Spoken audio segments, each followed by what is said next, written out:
जय श्री गणेश। नमस्कार, मैं आचार्य संजय द्विवेदी। मेरे समस्त प्रबुद्ध दर्शकों का मेरे चैनल पे हार्दिक स्वागत है। प्रिय दर्शकों, आज मैं सूर्य के राशि परिवर्तन प्रभाव को लेकर आपके सम्मुख उपस्थित हूं। सूर्यदेव 16 दिसंबर को राशि परिवर्तन कर चुके हैं तथा वर्तमान समय में 9 ग्रहों में देवताओं के गुरु गुरुदेव बृहस्पति की राशि में, धनु राशि में गोचर करना आरंभ कर चुके हैं। अब यहाँ पर विशिष्टता इस बात की है कि जब सूर्यदेव यहाँ पर परिवर्तन करके आए हैं, धनु राशि में सूर्यदेव हैं तथा गुरुदेव बृहस्पति की सीधी दृष्टि के प्रभाव में है, 180 डिग्री पर यह संबंध बन रहा है, जिसके कारण ये अत्यंत विशेष योग बनेगा। वैसे भी सूर्य और गुरु का अतिमित्र का भाव है। इसके साथ ही साथ यहाँ पर धनु राशि में पहले से ही मंगल का गोचर चल रहा है, जो सेनापति हैं, और सूर्य और मंगल का अतिमित्र का भाव है तथा गुरु के साथ भी मंगल का मित्रवत भाव है, जिसके कारण एक विशेष योग बन जाएगा। इस समय में धनु राशि में पराक्रमी योग तथा शासन योग का निर्माण हो चुका है। इस संयोजन के पश्चात इस माह जो सूर्य का राशि परिवर्तन हुआ है, सूर्य का राशि परिवर्तन 1 माह के लिए होता है, तो 15 जनवरी तक चलने वाला इनका गोचर काल, इसमें शुक्राचार्य के साथ भी युद्ध संबंध होगा तथा बुध के साथ भी युद्ध संबंध होगा, जिसका कुछ विशेष प्रभाव समस्त राशि के जातकों को प्राप्त होने वाला है।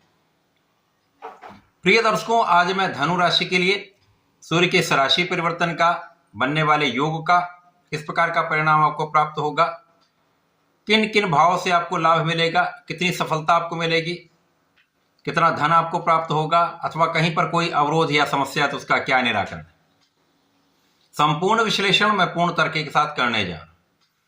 प्रिय दर्शकों, इस राशिफल को आप अपने लग्न तथा राशि दोनों के अनुसार देख सकते हैं। अब धनु राशि के लिए लग्न में ही ये योग आरंभ हो चुका है। सूर्य और मंगल का युति प्रभाव लग्न में है। यहाँ पर 20 दिसंबर से शुक्राचार्य भी होंगे, 29 दिसंबर से बुध भी होंगे। इस प्रकार से अत्यंत विशेष योग आपके लग्न में प्राप्त हो रहा है। प्रारंभ से ही आप बहुत सकारात्मक रहेंगे, आपके अंदर श्रेष्ठ ऊर्जा का प्रवाह होगा, आपका आत्मबल बहुत श्रेष्ठ होगा, आपके अंदर पराक्रम बहुत अच्छा होगा, आपकी नेतृत्व की क्षमता बहुत अच्छी होगी तथा नेतृत्व की क्षमता के साथ साथ आपके अंदर ऊर्जा का श्रेष्ठ प्रवाह होने के साथ साथ आपके अंदर धैर्य भी होगा, आपके अंदर ज्ञान भी होगा, आपकी प्रज्ञा प्रबल होगी तथा विवेकशील आप रहने वाले। इस पूरे समय में आप बहुत विचारपूर्ण निर्णय करने वाले। इस समय में आप बड़े निर्णय कर सकते हैं। इस समय आपका बुद्धि बल भी श्रेष्ठ होगा। इस समय आपके व्यक्तित्व का प्रभाव समस्त लोगों पर पड़ने वाला है। यह समय यश वृद्धि का है, लाभ वृद्धि का है, धन वृद्धि का है। विशेष लाभ का योग यहां पर बन चुका है। प्रारंभ से ही इस समय में आपके ज्ञान का भाव विस्तृत रहेगा।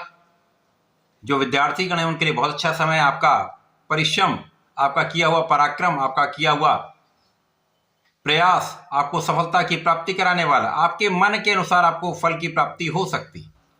इसी प्रकार से इस समय में प्रतियोगिता परीक्षा में अच्छे अंक आपको प्राप्त हो सकते हैं। नौकरी के प्रयास में आपको सफलता अवश्य मिलेगी। जो लोग सरकारी नौकरी के प्रयास में भी, वहां पर भी बहुत सकारात्मक योग बन चुका है।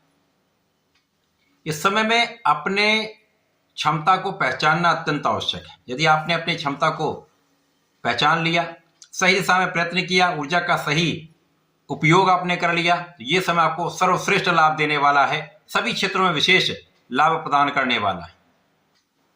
अब जो जातक सरकारी नौकरी में है, सरकार से संबंधित हैं, प्रशासनिक सेवाओं में है, जनता के साथ संबंध में है या राजनीति में है, उनके लिए बड़े अवसर है। पद वृद्धि के साथ साथ कार्य क्षेत्र का विस्तार भी होगा, अधिकार क्षेत्र का भी विस्तार होगा। यहां पर ऊर्जा तो आपके अंदर है। कभी कभी ऊर्जा का प्रवाह जब लग्न में होता है तो क्रोधी स्वभाव हो जाता है, और सूर्य का जब बल में जाता है व्यक्ति एरोगेंट हो जाता है, कभी कभी ईगोइस्टिक हो जाता है, अहंकारी हो जाता है, क्योंकि उसका समस्त कार्य बनता चला जाता है, उसके मन के अनुसार कार्य होते हैं, तो अभिमान की भावना एक अंदर आया। परंतु वर्तमान समय में जो योग है उसमें ऐसी समस्या नहीं के बराबर होगी, क्योंकि गुरु का प्रवाह ज्ञान के रूप में, धैर्य के रूप में, शिक्षा के रूप में आपके लग्न पर है, जिसके कारण आप बहुत संतुलित रहेंगे। तो यहां पर विवाद भी नहीं होगा, आप अपने समस्याओं का निस्तारण सही ढंग से कर पाएंगे, क्रोध को भी आप नियंत्रित कर पाएंगे और अपनी ऊर्जा का सही उपयोग कर पाएंगे। इस समय में भाग्य का साथ भी मिलेगा। अब भाग्य का साथ जब मिल जाता तो विशेष रूप से आपके समस्त कार्यों में प्रगति हो जाती है। तो जो कार्य अवरुद्ध चल रहे थे उनमें भी प्रगति होगी। अचानक ही बहुत सारे कामों में मूवमेंट आ जाएगा। जिन चीजों के लिए आपने प्रयास किया हुआ था वो काम नहीं बन पाए थे, वो समस्त कार्यों में प्रगति अवश्य होगी। भाग्य का साथ निश्चित रूप से आपके कार्यों में आपकी आशा के अनुसार आपको फल देने वाला होगा।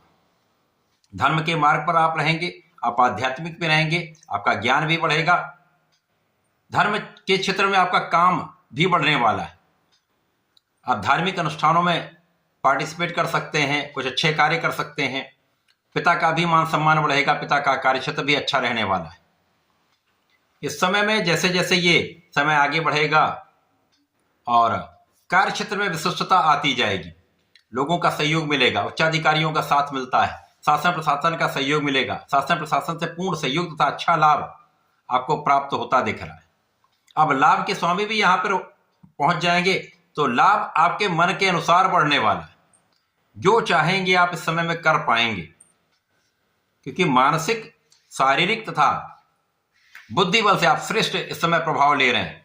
तो ये समय आपका है। आप अपने अनुसार इस समय को ढाल सकते हैं, अपने अनुसार इस समय का लाभ ले सकते हैं। अब गुरुदेव बृहस्पति आपके सप्तम भाव में है तो जीवन साथी के स्वास्थ्य के बारे में सोचने की आवश्यकता है। थोड़ा सा शारीरिक कष्ट हो सकता है, ध्यान देने की आवश्यकता है। पार्टनरशिप में अच्छा लाभ मिल सकता है। यदि यहाँ पर थोड़ा सा धैर्य रखेंगे तो लंबे समय तक आपको ये लाभ देने वाला ये योग बन रहा है। इस समय में जो जातक अविवाहित हैं उनके विवाह का योग बनेगा। विशेष रूप से पुरुषों के विवाह का योग बनने वाला है। इसी प्रकार से इस समय का जो ग्रहों का संयोजन है उसमें लग्न में सूर्य, मंगल, बुध और शुक्राचार्य। अब यहां पर शनिदेव है। शनिदेव गुरुदेव बृहस्पति की ही राशि में है, गुरु के साथ चतुर्दशम के संबंध में भी है। तो बहुत सारी स्थितियां आपके पक्ष में रहने वाली। तो नौकरी के भाव में विशेष रूप से अवसरों का बढ़ना निश्चित है। जो आप सोच रहे थे, जिसके बारे में आपने विचार किया था, आपने प्लानिंग की थी, वो कार्य सिद्ध नहीं हो पाया। अब आपके कार्य सिद्ध होने वाले। ये 1 माह का समय आपके जीवन में बड़े परिवर्तन कराने वाला है। सकारात्मक रूप से आपको बहुत आगे बढ़ाने वाला समय है। अब आत्मबल के कारक सूर्यदेव है तो यहाँ पर आपका आत्मबल तो श्रेष्ठ रहने ही वाला है। पिता का भी पूर्ण सहयोग मिलने वाला है, आशीर्वाद मिलने वाला है। इस समय में मान सम्मान यश की प्राप्ति का भी योग बन चुका है। इस पूरे समय में आपको सूर्यदेव को जल देना चाहिए, ओम आदित्याय नमः का जप करना चाहिए। गुरुदेव बृहस्पति के मंत्र का जप करेंगे तो विशेष लाभ मिलेंगे। तथा इस समय में यदि आप विष्णु सहस्त्रनाम का पठन या श्रवण कर लेते हैं तो विशेष लाभ आपको प्राप्त होंगे। इस समय का समुचित उपयोग करके आप लाभ ले पाएंगे। जैसा करके इसका उपयोग करें। धन्यवाद, नमस्कार।